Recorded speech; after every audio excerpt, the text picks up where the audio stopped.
Jadi yang memungkinkan adanya perubahan, Pak Prabowo melepas ikatan dengan Pak Jokowi lanjut. Karena kerusakan ini wariskan akan mendekatkan diri kita ke jurang. Kalau ini yang terjadi paling lama 2026 itu akan meledak betapa beratnya pemerintahan Prabowo Subianto ini ke depan. Dan Sri Mulyani sudah memproyeksi APBN 2024 ditutup defisit 609,7 T. Yang jelas ruang fiskal Prabowo ya tidak banyak. Mau diapain ya? Makanya kalau kita katakanlah ya pengen let's say kita optimis ya, bilang ini bilang itu. Kita lihat kemampuan kita bagaimana, postur anggaran kita mampu atau tidak.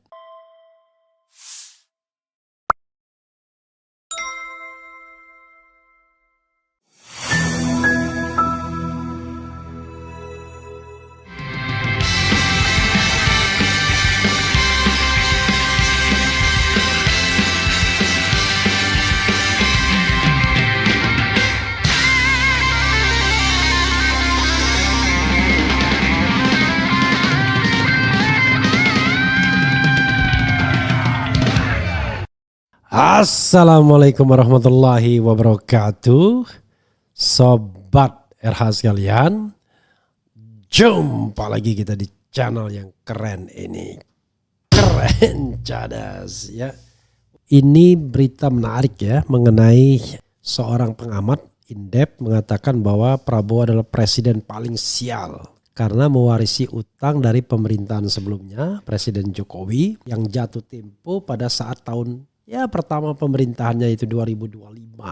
Maka seorang ekonom senior di tim Prabowo yang saya dengar tidak langsung ya, tadi saya sudah sampaikan mengatakan bisa apa hutang jatuh tempo 500, bunganya 500, 1000, transfer daerah 1500, hampir 2500, sisanya tinggal 1000. Bisa apa dengan APBN yang tinggal 1000 triliun tersebut? Kalau untuk dikorupsi banyak, tapi untuk mensejahterakan masyarakat jadi sangat-sangat terbatas ya.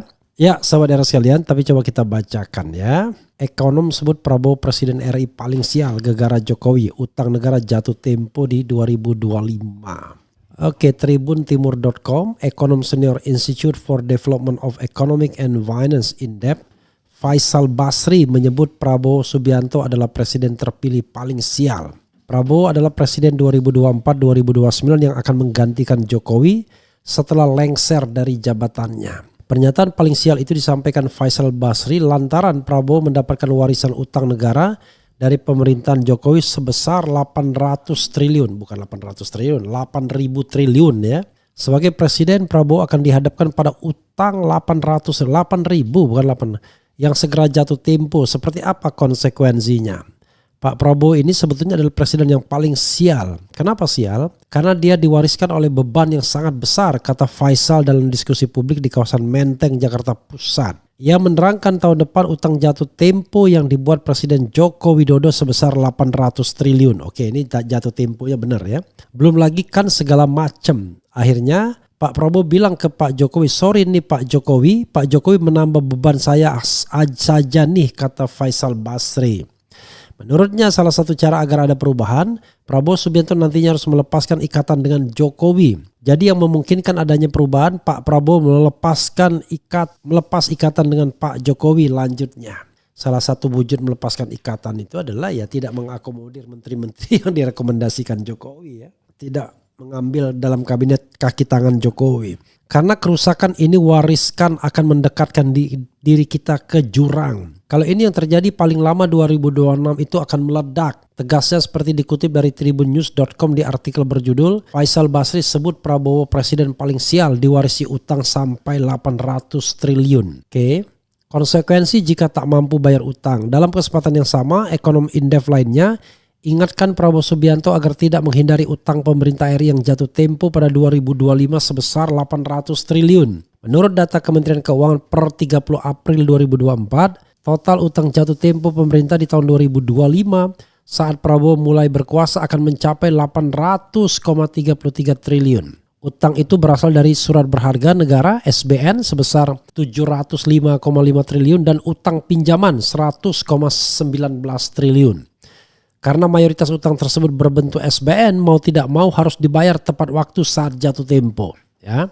Tidak ada ruang negosiasi untuk menunda pembayarannya. Karena surat berharga kan. Jika pemerintahan Prabowo menghindari pembayaran utang ini, mereka harus siap jadi sasaran penghakiman pasar. Ya. Nanti orang nggak akan percaya lagi dengan SBN atau produk dari pemerintah. Ya. Sebanyak 70% lebih utang ini adalah SBN. SBN ini nggak ada negosiasi kompromi gitu. Nggak bayar ya kita hakimi, kan ke pasar bukan kayak dulu. Jadi harus siap kalau berhadapan dengan pasar. Kalau nggak komit ya dihakimi, ujar Direktur Pengembangan Big Data Indef Eko Listianto di acara diskusi bertajuk Warisan Utang untuk Pemerintah Mendatang, dikutip Jumat 5 Juli. Direktur Indef Esa M. Rahbini, jangan-jangan ini ada hubungannya dengan Didik Rahbini, memandang utang jatuh tempo ini harus menjadi sesuatu yang diwaspadai oleh pemerintahan Prabowo. Pasalnya Prabowo memiliki sejumlah program unggulan yang memiliki anggaran jumbo. Sebut saja makan bergizi gratis yang pada tahun depan telah dianggarkan di APBN 2025 sebesar 71 triliun. Ini sebenarnya perlu kewaspadaan di tengah-tengah program pemerintah yang fantastis. Jumbo menjalankan pembiayaan terhadap program itu ditambah dengan utang jatuh tempo. Ujar Esa seperti dikutip dari tribunnews.com di artikel berjudul Ekonom Indef ingatkan pemerintahan Prabowo harus siap dihakimi pasar jika ngemplang bayar utang. Dalam menyikapi ini, pemerintahan Prabowo dinilai harus menggenjot pendapatan negara agar meningkat, jangan sampai malah menurun. Jika kelak pendapatan negara tidak naik atau bahkan menurun, defisit fiskal tentu akan kena dampaknya. Ya ini menjadi semakin lebar. Kalau pendapatannya tetap atau turun, justru jadinya defisitnya akan besar. Pembiayaan lewat mana? Ditutup lagi bisa jadi lewat utang baru lagi. Gali lubang, tutup lubang ya. Gali lubang yang lebih besar, tutup lubangnya kecil aja ya. Ini rasanya jadi kayak kita nggak bisa lepas dari utang, ujar Esa. Oleh karena itu ia menekankan agar pemerintahan Prabowo bisa waspada dan hati-hati untuk kedepannya. Jadi memang perlu kewaspadaan, kehati-hatian. Bagaimana ke depan dengan program-program yang banyak dengan utang jatuh tempo di 2024, 2025 dan tahun-tahun berikutnya. Ini akan memberikan dampak terhadap keseimbangan fiskal kita, pungkas Esa. Tantangan Menkyu era Prabowo. Sosok Menteri Keuangan atau Menkyu di Kabinet Prabowo Gibran masih belum terungkap. Namun Menkyu Kabinet Prabowo Gibran akan menghadapi sejumlah tantangan dengan gambaran APBN pertama Presiden terpilih Prabowo Subianto yang akan berhadapan dengan beban utang dan defisit anggaran. Gambaran APBN pertama yang akan menjadi tantangan bagi Menkyu Kabinet Prabowo Gibran ini terungkap dalam kerangka ekonomi makro dan pokok-pokok kebijakan fiskal yang disiapkan oleh pemerintahan Presiden Joko Widodo Jokowi. APBN 2025 disiapkan dengan defisit mencapai kisaran 2,45 hingga 2,82% terhadap produk domestik bruto (PDB). Angka ini lebih besar dari defisit anggaran tahun ini yang dipatok di level 2,29% terhadap PDB. Menteri Perencanaan Pembangunan atau Kepala Bappenas Soeharto Monoarfa mengatakan pelebaran defisit itu salah satunya disebabkan beban utang pemerintah yang kian meningkat. Berdasarkan data dokumen 2025, pembayaran beban untuk utang pemerintah tercatat kian meningkat. Pada 2024, pembayaran bunga utang ditargetkan mencapai 497,3 triliun atau setara 2,18% terhadap PDB. Nilai itu meningkat sekitar 13,06% dari tahun 2023 yang realisasinya mencapai 439,9 triliun atau setara 2,11% terhadap PDB. Jadi sahabat sekalian, kalau bunga utang 500, utang jatuh tempo 800 sudah 1.300 triliun ya. Itu ya sobat era sekalian, betapa beratnya pemerintahan Prabowo Subianto ini ke depan. Dan Sri Mulyani sudah memproyeksi APBN 2024 ditutup defisit 609,7 T. Menteri Keuangan Sri Mulyani memproyeksi defisit APBN 2024 mencapai 609,7 triliun pada akhir tahun ini, mencapai 2,7% terhadap PDB.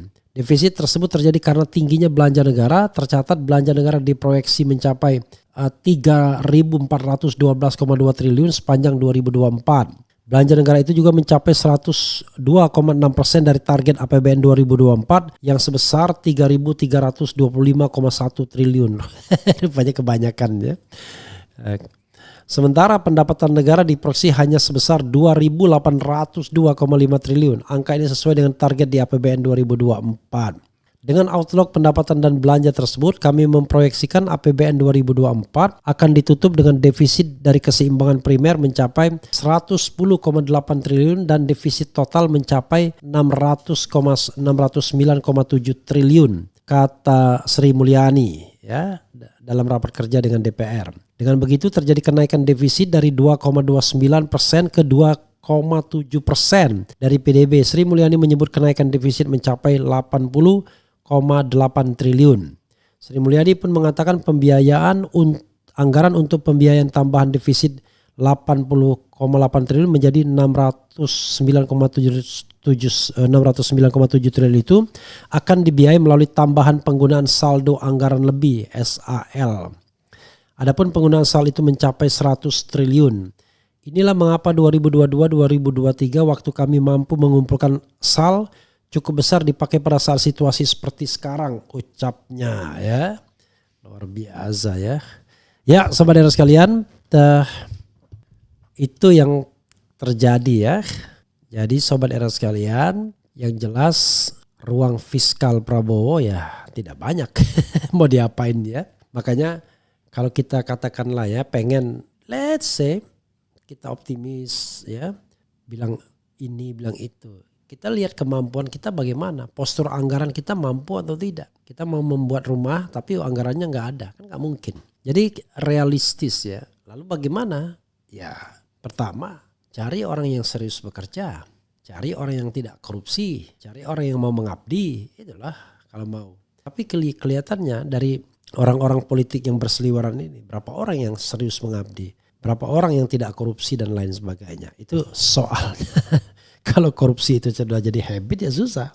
Ya menggunakan kekuasaan publik untuk keuntungan pribadi dan golongan itu hal yang jadi biasa. Dan bahkan jangan-jangan konflik of interest itu bisa dilakukan oleh Prabowo dan orang-orang lingkaran dekatnya. Kenapa? Karena Prabowo masih memegang jabatan sebagai ketua umum Gerindra. Lalu kalau Ahmad Muzani sang sekjen menjadi setnek, tambah-tambah lagi. Nggak jelas mana urusan partai, mana urusan negara nantinya. Ya harusnya suatu saat kita bikin undang-undang ya, presiden dan menteri-menteri itu tidak boleh menjabat di eksekutif partai politik. Walaupun nanti orang bilang, loh kalau gitu apa gunanya? Loh kalau Anda sudah menjadi menteri ya berhenti jadi ketua umum partai politik. Toh Anda juga tidak menjadi calon presiden kan begitu. Jadi harus ada pengorbanan ya. Jadi biarkanlah orang mengurus partai itu orang yang memang punya banyak waktu. Tetapi kalau Anda mau di kabinet ya Anda punya banyak waktu untuk mengurus rakyat bukan mengurus partai. Harusnya begitu. Periode pertama Jokowi begitu. Tapi kan kemudian tidak terjadi pada periode keduanya. Bang Refli, instruksi dari Dirjen Keuangan Daerah kepada kepala-kepala daerah agar menyusun APBD berdasarkan pendapatan daerah agar tidak defisit. Sementara APBN disusun berdasarkan janji kampanye. Itu gimana? Jadi bayangkan ya. Ada kepala daerah yang berjanji, tetapi tiba-tiba disuruh disetir untuk menyusun APBN-nya tidak defisit. Ya itulah kadang-kadang antara teknokratik dengan politik itu nggak nyambung. Seperti Prabowo misalnya, menjanjikan macam-macam, tapi ternyata secara teknokratik nggak cukup anggarannya, nggak bisa anggarannya. Makanya kan ditanya anggaran dari mana, makan siang gratis dan lain sebagainya. IKN belum disinggung di sini. Makanya IKN pasti gagal tuh. Udah nggak mungkin lagi ya. Kemudian gampang solusinya hukum mati koruptor dan sita aset kekayaannya buat bayar utang Indonesia. Nggak bisa begitu ya, dengan mudahnya. Siapa yang mau menghukum hukumnya rusak ya. Saya harap Prabowo jual pulau ke Singapura senilai 20 triliun untuk menangani masalah ini. Luar biasa ya. Kasihan sekali tanah air kita ya. Gundul Bang RH Kohdondi Tan ada sedikit gangguan dakwah di Yogyakarta. Pejuang dakwah harus dikawal, backup. Begitu ya, mudah-mudahan tidak ini ya. Justru kita membutuhkan dialog ya. Minta patungan sama 58% pemilihnya kemarin. Motor rusak digas, suaranya udah kemana, motornya masih di situ. Apa maksudnya ya? Kemudian utang sama IKN mangkrak. Oke. Bang, bahas Gibran yang membuka pujasera makanan non halal di tengah kawasan mayoritas muslim. Ini tidak layak, melecehkan dan menjijikkan menjual daging babi, anjing, ular, kelelawar, dan lain-lain. Mengerikan. Masa sih? Kemudian mereka fokusnya sekarang cari program or monumen supaya bisa glorifikasi untuk 5 tahun ke depan. Ya. Kemudian demokrasi yang kebablasan dikarenakan partai tumbuh seperti jamur di musim pemilu. Merasa kecewa buat partai baru di saat pemilu dan pilkada ramai-ramai bagi-bagi kursi. Demokrasi 3 partai baru ya. Kemudian apa lagi ya? Refli Harun, bagaimana dengan janji 300 fakultas kedokteran baru dan tambahan 2 juta per bulan dan rumah untuk guru? Apakah ini akan terrealisasi? Tolong disuarakan janji itu bang. Gelap. Gelap ya. Saya kan bukan pemilih Prabowo, jadi ya kalian lah yang memilih Prabowo menagih janji politiknya kan. Kemudian ya itu saja Sobat Era sekalian. Mudah-mudahan hal yang baik-baik saja ya. Mudah-mudahan kita bisa terus berkarya ya. Artinya hal yang serius ya kita seriusin ya. Hal yang tidak serius ya kita jogetin saja ya. Tapi ini soal serius. Itu saja Sobat Era sekalian. Wassalamualaikum warahmatullahi wabarakatuh. Keren, cadas, cie.